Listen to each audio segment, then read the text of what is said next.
Creamy मसालेदार chicken की recipe आपके साथ शेयर करने लगी हूँ। हर घर में बनाने का तरीक़ेकार तो मुख्तलिफ होता है, लेकिन सबसे जो आसान और बेस्ट तरीक़ेकार होता है ना, वो मैं आज आपके साथ शेयर करूँगी।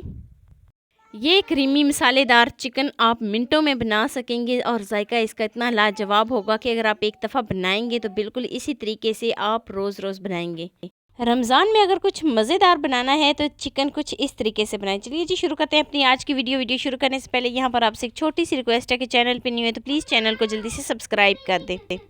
बिस्मिल्लाहिर्रहमानिर्रहीम। तो यहाँ पर मैंने एक प्याली ऑयल ले लिया है। ऑयल जैसे ही गर्म हो जाए तो मैं इसमें बारीक चॉप किए हुए प्याज ऐड करूँगी। यहाँ पर मैंने 2 मीडियम साइज़ के प्याज लिए थे, जिसको मैंने फाइनल चॉप कर लिया था। तो अब मैं इनको बहुत ही अच्छे तरीके से मिक्स कर लेती हूँ। अच्छा, मिक्सिंग जो है हम इसकी बहुत ही अच्छे तरीके से कर लेते हैं। तो देखिए काफ़ी हद तक इसका कलर चेंज हो गया है। 1 चम्मच भर के मैं इसमें अदरक और लहसुन का पेस्ट शामिल करूँगी।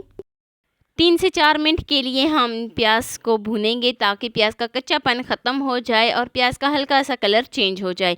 तो लीजिए जी, 3 से 4 मिनट हो जाने के बाद 1 चम्मच इसमें कसूरी मेथी जाएगी, 1 चम्मच इसमें कुटी हुई लाल मिर्च जाएगी और 1 चम्मच इसमें नमक ऐड करूँगी और 1 चम्मच कुटा हुआ साबुत धनिया ऐड करूँगी। तो यहाँ पर बहुत ही अहम स्टेप, गरम मसाला भुना हुआ इसमें ऐड करूँगी, तकरीबन 1 चम्मच। थोड़ी सी इसमें हल्दी जाएगी, 1/4 टीस्पून। तो सारे मसालों को अच्छे तरीके से मिक्स करूँगी। 2 से 3 मिनट के लिए मसालों की भुनाई करूँगी ताकि मसालों का कच्चापन जो है वो ख़त्म हो जाए। तो कुछ सेकंड या 1 से 2 मिनट हो जाने के बाद मसाले की भुनाई बहुत ही अच्छे तरीके से हो गई है। तो इस स्टेज पर हमने मसाले की भुनाई लाजमी करनी होती है, क्योंकि मसाले बहुत ही अच्छे तरीके से पक जाते हैं। तो यहाँ पर मैंने 2 मीडियम साइज़ के टमाटर लिए थे, इसमें हरी मिर्च ऐड की थी जिनको मैंने फाइनल चॉप कर लिया था। तो हरी मिर्च और इसमें टमाटर ऐड करूँगी, बहुत ही अच्छे तरीके से इनको मिक्स कर लेती हूँ। तो अब मसाले की भुनाई शुरू होती है तकरीबन 6 से 7 मिनट के लिए।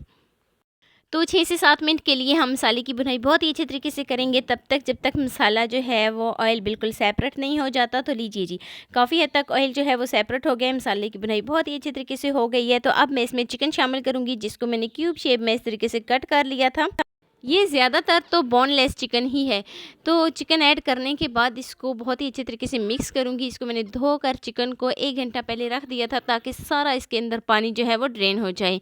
तो यहाँ पर मसाले की भुनाई जो है चिकन की भुनाई हम करते हैं बहुत ही अच्छे तरीके से।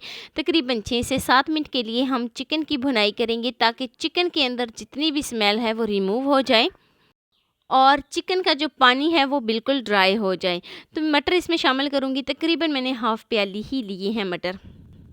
तो अच्छे तरीके से मिक्स कर लेती हूँ। तो देखें यहाँ पर हम इसकी मिक्सिंग बहुत ही अच्छे तरीके से करेंगे और सारा पानी जो है चिकन का जब तक ड्राई नहीं हो जाता तब तक हम इसकी मिक्सिंग और भुनाई करेंगे।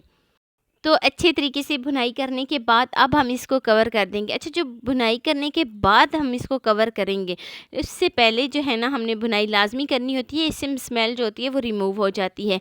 तो देखिए काफ़ी हद तक चिकन जो है वो सॉफ़्ट हो गया है। तकरीबन मुझे 7 से 8 मिनट लग गए थे। इसको जो है ना लो टू मीडियम फ्लेम पर मैंने इसको कवर किया था।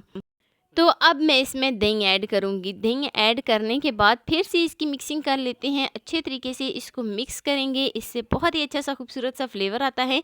अच्छा, कुछ लोग क्या करते हैं कि जब मसाले की भुनाई करते हैं तो उस टाइम पे दही ऐड करते हैं, उस टाइम पे भी ठीक होता है, लेकिन जैसे ही ये थोड़ा सा कच्चा पक्का हो जाए, मतलब 80% चिकन जो है वो गल जाए, तो तब अगर इसमें दही ऐड करेंगे तो इसका जायका, इसका फ्लेवर बहुत ही अच्छा आता है। और दूसरा स्टेप, चिकन जो है वो बहुत ज़्यादा क्रीमी बनता है और जो हम इसमें ग्रेवी वगैरह रखते हैं वो भी बहुत ज़्यादा क्रीमी होती है। तो लीजिए जी, मैंने इसको फिर से कवर किया था 6 से 7 मिनट के लिए, ताकि जो इसमें थोड़ी बहुत कसर रह गई है ना वो भी अच्छे तरीके से सॉफ्ट हो जाए चिकन। तो साथ ही मैं इसमें हरा धनिया ऐड करूँगी। अगर आप चाहें तो इस स्टेज पर पानी ऐड कर सकते हैं। अगर आपने ग्रेवी जो है वो ज़्यादा मिकदार में रखनी है तो आप चाहें तो इसमें पानी ऐड कर सकते हैं। तो मैंने यहाँ पर जो है ना ग्रेवी बस थोड़ी सी ही रखनी थी, बस चिकन की भुनाई बहुत ही अच्छे तरीके से करनी थी और चिकन को अपने पानी के अंदर ही सॉफ्ट करना था। तो यहाँ पर जो है ना मैं इसकी मिक्सिंग करती हूँ। मिक्सिंग करने के बाद अब चलते हैं जी नेक्स्ट स्टेप की तरफ। तो नेक्स्ट स्टेप में मैं इसमें क्रीम ऐड करूँगी। फ्रेश क्रीम यहाँ पर मैंने ली है। आप किसी भी ब्रांड की क्रीम इस्तेमाल कर सकते हैं। तो यहाँ पर जो है ना क्रीम ऐड करने के बाद अच्छा 80% अगर चिकन सॉफ्ट हो जाए तो उसके बाद दही और क्रीम ऐड करेंगे। इससे जायका फ्लेवर बहुत ही अच्छा आता है। तो क्रीम ऐड करने के बाद अब हम इसकी मिक्सिंग करते हैं। बहुत ही अच्छे तरीके से इसको मिक्स करेंगे और तकरीबन 1 से 2 मिनट के लिए ही अब हम इसको पकाएंगे और साथ ही इसकी फ्लेम को ऑफ़ कर देंगे। तो लीजिए जी, मज़ेदार सा मसालेदार सा हमारा क्रीमी चिकन भुना हुआ बनकर तैयार हो गया है। तो ये है जी इसकी फ़ाइनल लुक। कैसी लगी जी मेरी आपको आज की वीडियो आपको ज़रा सी भी अच्छी लगी हो तो लाइक कर देना। फर्स्ट टाइम है चैनल पे तो चैनल को लाजमी सब्सक्राइब कर देना और बेल आइकॉन को प्रेस कर देना ताकि मेरी डेली की वीडियो आप तक पहुंच सके। दोस्तों के साथ, रिश्तेदारों के साथ शेयर लाजमी करना और मुझे एक प्यारा सा खूबसूरत सा फीडबैक लाजमी देना कि मेरी आपको आज की वीडियो कैसी लगी। मिलते हैं नेक्स्ट वीडियो में एक नई और मज़ेदार सी रेसिपी के साथ। अपना बहुत सारा ख्याल रखना, अपने से ज़्यादा दूसरों का। अल्लाह हाफिज़।